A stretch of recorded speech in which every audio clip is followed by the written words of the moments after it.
ഇപ്പോൾ കേരള മുഖ്യമന്ത്രിമാരുടെ ഒരു കണക്കുണ്ടായിരുന്നു, പിന്നെ ഇപ്പോൾ എഴുതിയതാണ്, ഡേറ്റയാണ്. നമുക്കിപ്പോൾ കള്ളം പറയേണ്ട കാര്യമില്ല, നമ്മൾ ഉള്ളിൽ നിന്ന് പറയുന്നതുമല്ല. നായർ വിഭാഗത്തിൽ നിന്ന് കേരളത്തിൽ 5 മുഖ്യമന്ത്രിമാരുണ്ടായിട്ടുണ്ട്. ബ്രാഹ്മണർ 1 മുഖ്യമന്ത്രി ഉണ്ടായിട്ടുണ്ട്. ഈഴവർ 3 പേർ, മുന്നോക്ക ക്രൈസ്തവർ 2 പേർ, മുസ്ലിം ഒരേ ഒരാൾ. 48 ദിവസമായിരുന്നു, വെറും 48 ദിവസമാണ് കേരളത്തിന്റെ ഇതുവരെയുള്ള ചരിത്രത്തിൽ മുഖ്യമന്ത്രിയായിരുന്നു. ഇനി മന്ത്രിമാരുടെ കണക്കെടുത്താൽ നായർ വിഭാഗങ്ങളുടെ ജനസംഖ്യാ അനുപാതം 11.9 മന്ത്രിസ്ഥാനങ്ങൾ 116. അതായത് അനുപാതം വെച്ച് നോക്കിയാൽ 147% അധികം. ബ്രാഹ്മണർ 0.5 ആണ് ജനസംഖ്യാ അനുപാതം, മന്ത്രിസ്ഥാനങ്ങൾ 7, 255% അധികം. ഈഴവർക്ക് വെള്ളാപ്പള്ളിക്ക് പറയാൻ അവകാശമുണ്ട്, 21.6 ജനസംഖ്യാ അനുപാതം, അതിൽ മന്ത്രിസ്ഥാനങ്ങൾ 64, 24.8% കുറവാണ്. പട്ടികജാതി പട്ടികവർഗം എല്ലാവരും 82, 49% ഒക്കെ കുറവാണ്.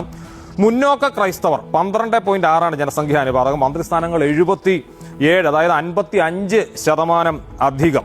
മുസ്ലിം 26.56 ജനസംഖ്യാ അനുപാതം, മന്ത്രിസ്ഥാനങ്ങൾ 65, അതായത് 37.89% കുറവ്. അതുകൊണ്ട് ഈ പറയുന്നത് കളവാണ്, കൂടുതൽ വെച്ച് അനുഭവിക്കുകയാണ് കേരളത്തിലെ.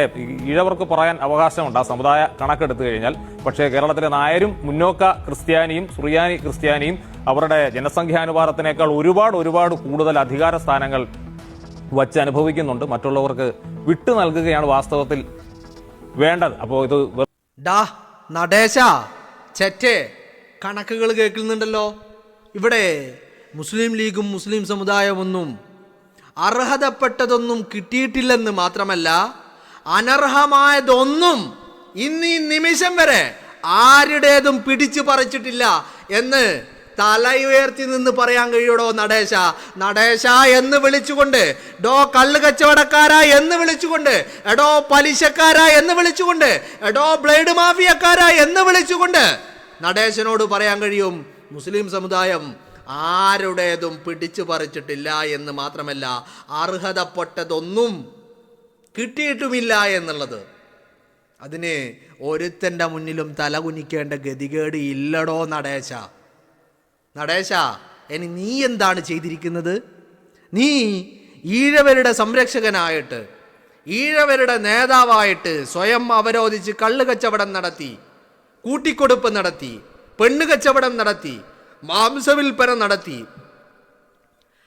ബ്ലേഡ് മാഫിയ നടത്തി, അതിലൂടെ കോടികൾ ഇങ്ങനെ വരുമാനമുണ്ടാക്കി സ്വന്തം പോക്കറ്റിലിട്ടു എന്നല്ലാതെ ഏത് ഈഴവന്റെ വീട്ടിൽ കഞ്ഞി കുടിക്കുന്നുണ്ടോ എന്നുള്ള കാര്യം നീ അന്വേഷിച്ചിട്ടുണ്ടോ നടേശ? ഏതെങ്കിലും ഈഴവൻ പട്ടിണി കിടക്കുന്നുണ്ടോ എന്ന് നീ അന്വേഷിച്ചിട്ടുണ്ടോ നടേശ? ഏതെങ്കിലും ഈഴവ കുടുംബത്തിൽപ്പെട്ട ഒരു വിദ്യാർത്ഥി, ആ വിദ്യാർത്ഥിക്ക് പണമില്ലാത്തതിൻ്റെ പേരില്, പുസ്തകമില്ലാത്തതിൻ്റെ പേരില് സ്കൂളുകളിൽ പോകാൻ കഴിയാത്ത സിറ്റുവേഷൻ ഉണ്ടോ എന്ന് അന്വേഷിച്ചിട്ടുണ്ടോ നടേശ? അതിന് പകരം ആ ഈഴവർക്ക് ബ്ലേഡിന് പലിശ നൽകി, പലിശക്ക് പണം നൽകിയിട്ട് അവരുടെ കഴുത്തറുക്കുകയല്ലേ നടേശ ചെയ്തുകൊണ്ടിരിക്കുന്നത്? നടേശ, നിന്റെ പടിവാതിൽക്കല്, നിന്റെ വീടിന്റെ മുറ്റത്ത് ഒരു മുസ്ലിമും വന്നിട്ടില്ല നിന്റെ തന്ത ഉണ്ടാക്കി വെച്ചതിൽ നിന്ന് കുറച്ചതാ എന്ന് പറഞ്ഞിട്ട്, അല്ലെങ്കിൽ നീ കള്ള് കച്ചവടക്കടം നടത്തിയിട്ട് ഉണ്ടാക്കി വെച്ചതിൽ നിന്ന് ഇച്ചിരി താ എന്ന് പറഞ്ഞിട്ട്, അല്ലെങ്കിൽ നീ കൂട്ടിക്കൊടുപ്പ് നടത്തിയിട്ട് ഉണ്ടാക്കി വെച്ചതിൽ നിന്ന് ഇച്ചിരി താ എന്ന് പറഞ്ഞിട്ട്, അല്ലെങ്കിൽ നീ പിടിച്ചു പറിച്ചിട്ട് ഉണ്ടാക്കിയതിൽ നിന്ന് ഇച്ചിരി താ എന്ന് പറഞ്ഞിട്ട് ഒരു മുസ്ലിമും നിന്റെ ഒന്നും വീട്ടുപടിക്കൽ വന്നിട്ടില്ല നടേശ. മുസ്ലിം സമുദായവും മുസ്ലിം ലീഗും ഒക്കെ പോരാടുന്നത് അവനിക്ക് അർഹതപ്പെട്ടത് അത് നേടിയെടുക്കാൻ വേണ്ടിയിട്ടാ. അത് എന്തുകൊണ്ടാണ് അതിന് പോരാട്ടം നടിക്കുന്നത്? എന്തിനാണ് അതിനുവേണ്ടി ശബ്ദങ്ങൾ ഉയർത്തുന്നത്? അതിനു വേണ്ടി വാദിച്ചു കൊണ്ടേയിരിക്കുന്നത്? ഇന്നും അർഹതപ്പെട്ടത് കിട്ടിയിട്ടില്ല മുഴുവനായിട്ട് എന്നുള്ളത് കൊണ്ട് തന്നെയാ കേരളത്തില് ഈഴവരായിട്ടുള്ള 3 മുഖ്യമന്ത്രിമാർ കേരളത്തിൻ്റെ ചരിത്രത്തിൽ ഉണ്ടായിട്ടുണ്ട്, അല്ലേ? അല്ല നടേശ? ഇനി ക്രൈസ്തവരിൽ നിന്ന് എത്ര പേരുണ്ടായിട്ടുണ്ട്? നായന്മാരിൽ നിന്ന് എത്ര പേരുണ്ടായിട്ടുണ്ട്? അതുപോലെ മുസ്ലിമിൽ നിന്ന് എത്ര പേരുണ്ടായിട്ടുണ്ട്? ഒരൊറ്റൊരാൾ CH മുഹമ്മദ് കോയ എന്ന് പറയുന്ന മഹാമനീഷി 48 ദിവസം, അതും വെറും 48 ദിവസം, 5 വർഷക്കാലമല്ല, 48 ദിവസം, 2 മാസക്കാലം പോലും തികച്ചിരുന്നിട്ടില്ല ആ മുഖ്യമന്ത്രി കസേരയിൽ. അതറിയാമോ നടേശ? നടേശനൊക്കെ ഉണ്ടാക്കിയത് ഈഴവരെ വിറ്റ് സ്വന്തം പോക്കറ്റ് വീർപ്പിച്ചപ്പോ CH-നെ പോലെയുള്ള ആളുകള് സ്വന്തം പോക്കറ്റ് അല്ല വീർപ്പിച്ചത്, മറിച്ച് സമുദായത്തിന്റെ പോക്കറ്റ് വീർപ്പിക്കുകയായിരുന്നു. അതും അർഹതപ്പെട്ടത് മാത്രം വാങ്ങിക്കൊടുത്തുകൊണ്ട്. അനർഹമായത് ഒന്നും, ഒരു നയാ പൈസ പോലും ഒരുത്തിൻ്റെതും പിടിച്ചു പറിച്ചിട്ടില്ലടാ നടേശ. കള്ള് കച്ചവടക്കാരൻ ഇങ്ങനെ വീപ്പക്കുറ്റി പോലെ, പന്നിയെപ്പോലെ തിന്ന് നക്കി മുടിച്ചിട്ട് വീർത്തിരിക്കുക എന്നല്ലാതെ അതിനപ്പുറം പറയുന്നതിൽ വല്ല വാസ്തവവും ഉണ്ടാവണം, പറയുന്നതിൽ വല്ല യാഥാർത്ഥ്യങ്ങളും ഉണ്ടാവണം. യാഥാർത്ഥ്യങ്ങൾക്കൊപ്പമായിരിക്കണം സംസാരിക്കേണ്ടത്. അതല്ലാതെ പലതും ലക്ഷ്യം വെച്ചുകൊണ്ട് ഒരു തെരഞ്ഞെടുപ്പ് ഇങ്ങനെ മുന്നിൽ വന്ന് നിൽക്കുമ്പോൾ വർഗീയ വിഭജനം നടത്തി ജനങ്ങളെ ഭിന്നിപ്പിച്ച്, ജനങ്ങളെ തമ്മിലടിപ്പിച്ച് അതിൽ നിന്ന് നേട്ടമുണ്ടാക്കാമെന്ന് ഏതെങ്കിലും വെള്ളാപ്പള്ളി നടേശൻ കരുതുന്നുണ്ടെങ്കിൽ നടേശ, ഒരു കാര്യം നീ ഓർത്തോ, ഈഴവരെ പറ്റിക്കാൻ നിനക്ക് സാധിച്ചിട്ടുണ്ടാവും. ആ പട്ടിണി പാവങ്ങളെ നീ പറ്റിച്ചിട്ടുമുണ്ട്. ആ പട്ടിണി പാവങ്ങൾക്ക് അർഹതപ്പെട്ടത് നീ കട്ടുമുടിച്ച് നക്കിയിട്ടുമുണ്ട്. എന്നിട്ടും ആ പാവങ്ങളുടെ പേര് പറഞ്ഞ് ആ പാവങ്ങളെ കഴുത്തറുത്തു കൊണ്ടിരിക്കുന്ന നടേശൻ മനസ്സിലാക്കേണ്ട ഒരു കാര്യം, കേരളത്തിൻ്റെ ജനത എന്ന് പറയുന്നത് പ്രബുദ്ധരായ ജനമാണ്. അതല്ലാതെ നടേശനെ പോലെ തീട്ടം തിന്നിട്ട് ജീവിതം മുന്നോട്ട് കൊണ്ടുപോകുന്നവരല്ല, അരിയാഹാരം കഴിക്കുന്നവരാ. ആ അരിയാഹാരം കഴിക്കുന്നവൻ്റെ മുന്നിൽ ഡാറ്റകളുണ്ട്, ചരിത്രങ്ങളുണ്ട്, ഇവിടുത്തെ സംസ്കാരമുണ്ട്, ഇവിടുത്തെ സാഹോദര്യമുണ്ട്, ഇവിടുത്തെ മതസൗഹാർദ്ദ ഐക്യമുണ്ട്. ആ അന്തരീക്ഷത്തെ ഒക്കെ തകർക്കാൻ ആരുടെയെങ്കിലും ഏതെങ്കിലും വർഗീയവാദിയുടെ കയ്യിൽ നിന്ന് അച്ചാരം വാങ്ങിയിട്ട് ഇറങ്ങി പുറപ്പെട്ട നടേശ, നീയാണ് കേരളം കണ്ട ഏറ്റവും വലിയ വിഷസർപ്പം, വിഷജന്തു. ഈ ലോകത്ത് നിന്നെ പോലെ വിഷമുള്ള സർപ്പങ്ങൾ ഉണ്ടെന്ന് ചോദിച്ചാൽ ഉണ്ട്, ഇല്ലെന്ന് ഞാൻ പറയുന്നില്ല.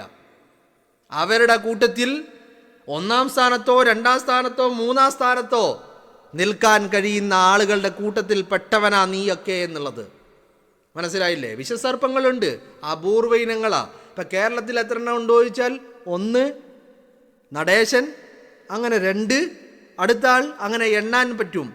അങ്ങനെ ലോകമാസകലം എണ്ണിയാലും വിരലിൽ എണ്ണാൻ കഴിയുന്ന അത്രയേ ഉള്ളൂ, അതിനപ്പുറത്തേക്കില്ല. അപ്പോൾ ആ കൂട്ടത്തിൽ നീയുമുണ്ട് നടേശ എന്നുള്ളതാണ്. മനസ്സിലായില്ലേ? ഞാനിവിടെ ഈ ഡാറ്റകളിലേക്കൊന്നും കടക്കുന്നില്ല. ഈ ഡാറ്റകളൊക്കെ എന്നെ കേട്ടുകൊണ്ടിരിക്കുന്ന എല്ലാവരുടെ മുന്നിലുമുള്ള ഡാറ്റകളാ. ഇവിടെ ഒരൊറ്റ കാര്യം പകൽ വെളിച്ചം പോലെ ബോധ്യമാണ്, മുസ്ലിം സമുദായത്തിന് അർഹതപ്പെട്ടതൊന്നും ലഭിച്ചിട്ടില്ല എന്ന് മാത്രമല്ല, മുസ്ലിം സമുദായം ആരുടെ പിച്ചച്ചട്ടിയിലും കൈയിട്ട് വാരാൻ വന്നിട്ടില്ല. പിന്നെ എന്താ നടേശൻ്റെ പ്രശ്നം? നടേശൻ്റെ പ്രശ്നം എന്ന് പറയുന്നത് ഇത് തന്നെയാ പ്രശ്നം. ഈ സമുദായത്തിൽപ്പെടുന്ന എന്നെ പോലെയുള്ള ആയിരങ്ങൾ, 10,000-ങ്ങൾ അല്ല, ലക്ഷങ്ങൾ, ആ അത്രയും ആളുകൾ ഇതുപോലെ തലയുയർത്തി നിൽക്കുന്നു എന്നുള്ളത് തന്നെയാണ് നടേശൻ്റെ പ്രശ്നം. അത് എല്ലാ അർത്ഥത്തിലും. ഇനി സാമ്പത്തികമായിട്ടാണെങ്കിൽ അങ്ങനെ, അതല്ല ഇനി മറ്റുള്ള രീതിയിൽ വിദ്യാഭ്യാസ രംഗത്താണെങ്കിൽ അങ്ങനെ, ഇനി ഏത് മേഖലയെടുത്ത് നോക്കിയാലും ഈ സമുദായത്തിൽപ്പെട്ടവൻ ഇങ്ങനെ തല ഉയർത്തി നിൽക്കുന്നു എന്നുള്ളത് തന്നെയാ. മീൻസ് അവൻ്റെ സാമ്പത്തിക വളർച്ച, ഈ സമുദായത്തിൻ്റെ സാമ്പത്തിക വളർച്ച, അവനിക്ക് വേണ്ടതിന്, അവൻ്റെ കാര്യങ്ങൾക്ക് അവൻ സ്വയം പര്യാപ്തനാണ്, അങ്ങനെ വളർന്ന് പന്തലിച്ച് നിൽക്കുന്നു എന്നുള്ളത് തന്നെയാണ് വെള്ളാപ്പള്ളി നടേശൻ്റെ പ്രശ്നം. അതിന് വെള്ളാപ്പള്ളി നടേശ ഈ പറയുന്ന സമുദായത്തിൻ്റെ, മുസ്ലിം സമുദായത്തിൻ്റെ മെക്കെട്ട് കയറിയിട്ട് കാര്യമില്ല. നീ ഈഴവർക്കത് ഉണ്ടാകുമായിരുന്നു. നീ ഈ പറയുന്ന അവരുടെ നേതാവായിട്ട് നീ ഉണ്ടായിരുന്നില്ലെങ്കിൽ ഈഴവർക്ക് ആ അഭിവൃദ്ധി ഉണ്ടാകുമായിരുന്നു.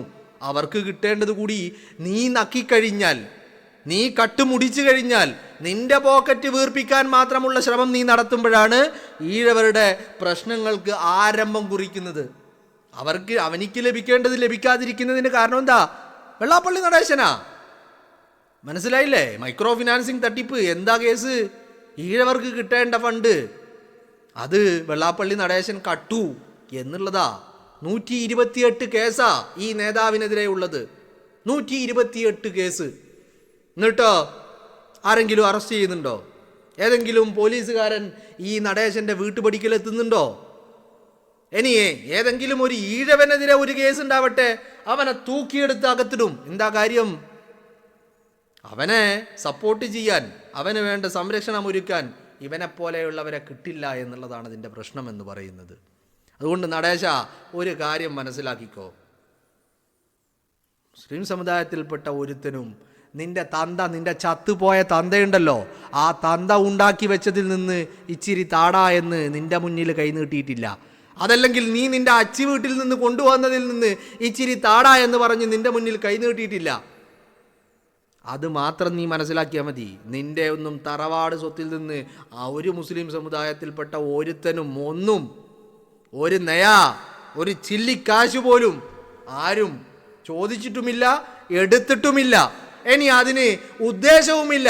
നിന്നെ പോലെയുള്ള കള്ള് കച്ചവടക്കാരൻ്റെ ഒരു മൈരും ഈ മുസ്ലിം സമുദായത്തിന് വേണ്ടടോ നടേശ. നിന്റെ മുന്നിൽ വന്നിട്ട് പിച്ച യാചിച്ചിട്ടില്ല, നിന്റെ മുന്നിൽ വന്നിട്ട് ഔദാര്യം ചോദിച്ചിട്ടുമില്ല. പിന്നെ എന്താ ചോദിച്ചു കൊണ്ടിരിക്കുന്നത്? ഈ സമുദായത്തിന് അർഹതപ്പെട്ടതാണ് ചോദിച്ചു കൊണ്ടിരിക്കുന്നത്. ഈ സമുദായത്തിന് അവകാശപ്പെട്ടതാണ് ചോദിച്ചു കൊണ്ടിരിക്കുന്നത്. അത് ഇനിയും ചോദിക്കും, അത് ഇനിയും വാങ്ങിയെടുക്കും, അതിനുവേണ്ടി ഇനിയും പോരാട്ടങ്ങൾ നയിക്കും. അത് ഇനി പിടിച്ചു വാങ്ങേണ്ടി വന്നാൽ അത് പിടിച്ചു വാങ്ങാനും അറിയാം. അതിന് നടേശ നിന്നെ കൊണ്ടൊന്നും തടയിടാൻ കഴിയില്ലടോ നടേശ. നീയൊന്നും അതിനു മാത്രം വളർന്നിട്ടില്ല. നീയൊക്കെ ഈ പട്ടുമെത്തയിലും കിടക്കയിലും ഇരുന്നിട്ട് വിഷം വേണ്ടുവോളം തുപ്പിക്കോ, ഒരു കുഴപ്പമില്ല. അവസാനം പുഴുവരിച്ച് ചാവാതിരുന്നാൽ മാത്രം മതി. നീയൊക്കെ വിഷം തുപ്പി വിഷം കലക്കി ഈഴവരെ ഇങ്ങനെ പറ്റിച്ച് ആ പാവങ്ങളെ ചവിട്ടിത്താഴ്ത്തിക്കൊണ്ടിരിക്കുകയാ. എന്തിനു വേണ്ടി? നിന്റെ കാര്യസാധ്യത്തിന് വേണ്ടിയിട്ട്, നിന്റെ ലാഭത്തിന് വേണ്ടിയിട്ട്, നിന്റെ ബിസിനസ്സിന് വേണ്ടിയിട്ട്, നിന്റെ പോക്കറ്റ് വീർപ്പിക്കാൻ വേണ്ടിയിട്ട്, നിന്റെ ശരീരം പന്നിക്കുട്ടികളെ പോലെ വീർക്കാൻ വേണ്ടിയിട്ട്. അതിന് നീ ഈഴവരെ പറ്റിക്കണ്ട, നീ ഒരു മനുഷ്യനെയും പറ്റിക്കരുത്. മുസ്ലിം സമുദായത്തിന് അവകാശപ്പെട്ടത് അത് മുസ്ലിം സമുദായം ചോദിച്ച് വാങ്ങിയിരിക്കും നടേശ. അത് നിന്നെ കൊണ്ട് തടയാൻ കഴിയില്ല നടേശ.